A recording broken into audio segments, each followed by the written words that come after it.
Hi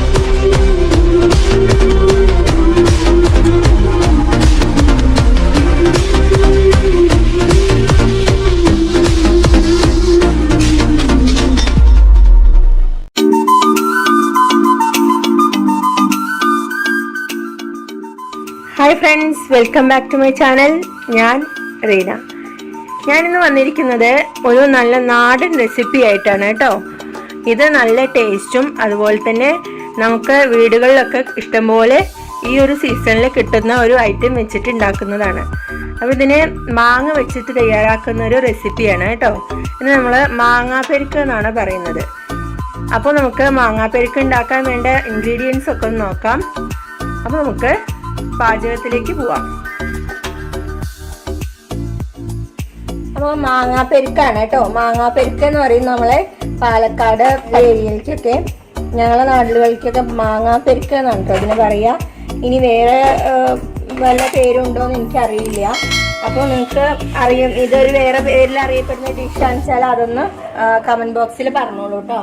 അതുപോലത്തെ ഒരു പച്ചമാങ്ങ, ഇതുപോലത്തെ ഒരു പച്ചമാങ്ങ എന്ന് പറഞ്ഞാല് നല്ല പച്ചയായിരിക്കരുത്. ഒരു ചെനച്ച മാങ്ങ എന്ന് പറയില്ലല്ലോ, ഉള്ളൊന്നും ചെറിയൊരു ഇളം മധുരം പോലത്തെ ഒന്ന് വരണം. എന്നാൽ നന്നായിട്ട് പഴുക്കാൻ പാടില്ല.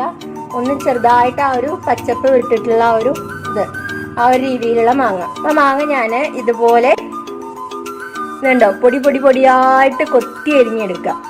ഈ മാങ്ങ തൊലി പെട്ടാലും കുഴപ്പമില്ല കേട്ടോ. തൊലിയോട് കൂടിയിട്ടാണെങ്കിലും കുഴപ്പമില്ല, നന്നായിട്ട്, അല്ലെങ്കിൽ തൊലി ചെത്തിയിട്ടാണെങ്കിലും പ്രോബ്ലം ഇല്ല. അപ്പം നന്നായിട്ട് ഇതുപോലെ കൊത്തി എരിഞ്ഞിട്ട് കൊടുക്കുക കേട്ടോ മാങ്ങ. പിന്നെ വേണ്ടത് നമുക്ക് ഒരുപാട് പുളിയൊന്നും ഇല്ലാത്ത എന്നാൽ മീഡിയം പുളിപ്പുള്ള തൈര്, കട്ടത്തൈര്.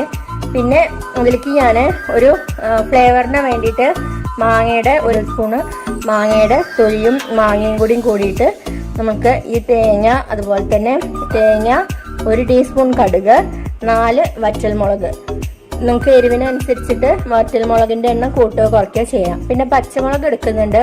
പച്ചമുളക് എടുക്കുന്ന ഒരു ഇതിനോട് എനിക്ക് അത്രയൊരു യോജിപ്പില്ല. കാരണം ഇത് മാങ്ങാപ്പെരുക്കിന് എപ്പോഴും നല്ലത് ചുവന്ന മുളകോ അല്ലെങ്കിൽ മുളകിന്റെ പൗഡറോ ഉണ്ടെങ്കിൽ ഇട്ട് കൊടുക്കുക കേട്ടോ.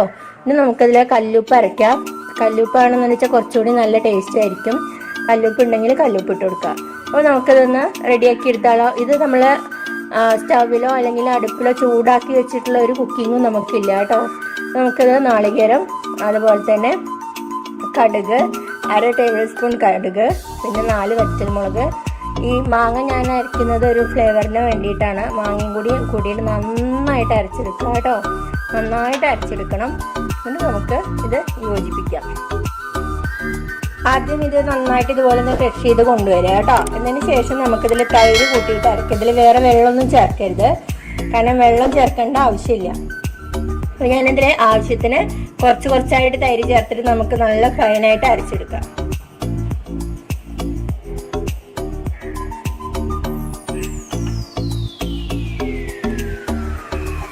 ഞാൻ ഫസ്റ്റില് നമുക്ക് ഈ മാങ്ങ ഇതിലേക്ക് ഇട്ട് കൊടുക്കാം.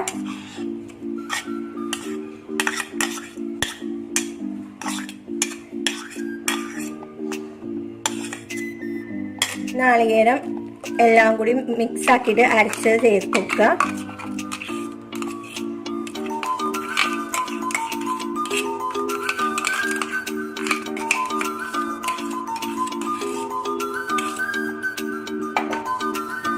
നന്നായിട്ടൊന്ന് മിക്സ് ആക്കി കൊടുക്കുക കേട്ടോ.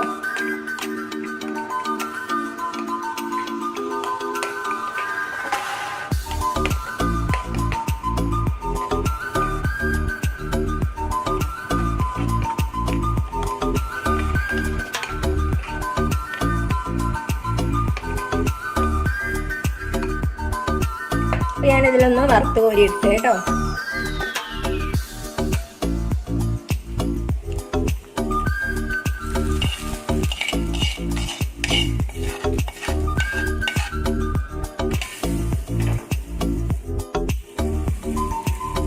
മാങ്ങാപ്പെരുക്ക് റെഡി ആയിട്ടോ. നല്ല ടേസ്റ്റാണ്, നല്ലൊരു സ്മെല്ലാണ്. ശരിക്കും പറഞ്ഞു കഴിഞ്ഞാൽ ഈ ഒരു കറി മാത്രം മതി കേട്ടോ നമുക്ക് ഭക്ഷണം കഴിക്കാൻ. അപ്പോൾ നിങ്ങളെല്ലാവരും ഉണ്ടാക്കി നോക്കുക കേട്ടോ. നല്ല സ്വാദിഷ്ടമായ മാങ്ങ കൊണ്ടുള്ള വിഭവമായ മാങ്ങാപ്പെരുക്ക് ഇവിടെ റെഡി ആയിട്ടുണ്ട് കേട്ടോ. ഇത് കഴിക്കാൻ നല്ല ടേസ്റ്റാണ്. നമുക്ക് ശരിക്കും പറഞ്ഞാൽ ഈ ഒരു കറി മാത്രം മതി കേട്ടോ ഭക്ഷണത്തിന് വേണ്ടിയിട്ട്. വേറെ കറിയൊന്നും ഇല്ലെങ്കിലും നല്ലൊരു ടേസ്റ്റുള്ളൊരു വിഭവം തന്നെയാണത്. അപ്പോൾ നിങ്ങൾക്ക് എൻ്റെ ഈ റെസിപ്പി ഇഷ്ടമായി കഴിഞ്ഞാൽ ഒന്ന് ലൈക്ക് ചെയ്യുക, പിന്നെ വേണ്ടപ്പെട്ട കൂട്ടുകാർക്കൊക്കെ ഒന്ന് ഷെയർ ചെയ്ത് കൊടുക്കുക കേട്ടോ. പിന്നെ എൻ്റെ ചാനൽ ആദ്യമായിട്ട് കാണുന്ന കൂട്ടുകാരൊന്ന് സബ്സ്ക്രൈബ് ചെയ്യണേ. പിന്നെ താഴെ കാണുന്ന ബെല്ലൈക്കണും കൂടി ഒന്ന് എനേബിൾ ചെയ്താൽ ഞാനിടുന്ന വീഡിയോകൾക്ക് നിങ്ങൾക്ക് പെട്ടെന്ന് ലഭിക്കും. അപ്പോൾ ഞാനിതിൻ്റെ മുന്നേ പോസ്റ്റ് ചെയ്തിട്ടുള്ള ഇഞ്ചിക്കറി, മുളകാ പച്ചടി, അതുപോലെ പുളിയിഞ്ചിയുടെയൊക്കെ വീഡിയോ നിങ്ങളെല്ലാവരും കാണുമെന്ന് കരുതുന്നു. ഇനി കാണാത്തവരുണ്ടെങ്കിൽ ഒന്ന് കാണാം കേട്ടോ. അപ്പോൾ നമുക്ക് വീണ്ടും കാണാം.